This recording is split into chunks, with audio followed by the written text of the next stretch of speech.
Sveikinamės kalaviju ir prasideda kova. Pirmasis raundas.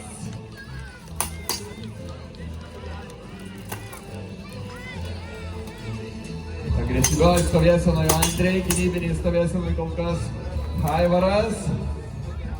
Laikosi priešininkai pavieniais smūgiais, kapoja vienas kitą, bando ieškoti silpnų vietų gynyboje ir serijos. Prasideda pagaliau serijos. Graži serija iš 2 smūgių iš Aivaro pusės.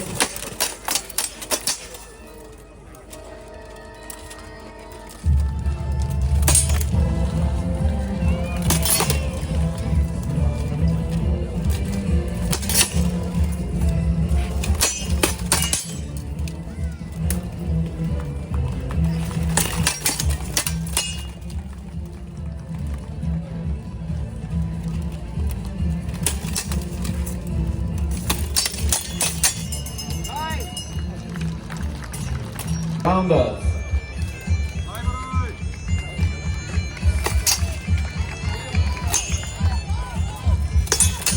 Tolimais smūgiais vėl pradeda.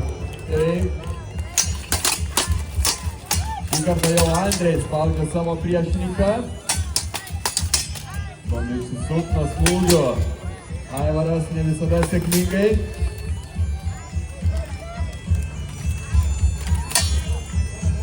Aivaras bando apginti praeitų metų nugalėtojo titulą.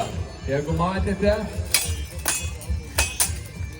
jisai praeitais metais laimėjo turnyrą. Ten turime lentelę, kur surašyti visi laimėtojai.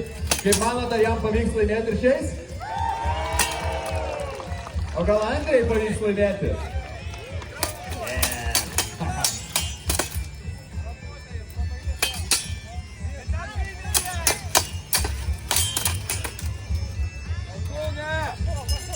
Stop. Koks rimtas ir susikaupęs prieš paskelbimą ir nugalėtojų tampa Aivaras.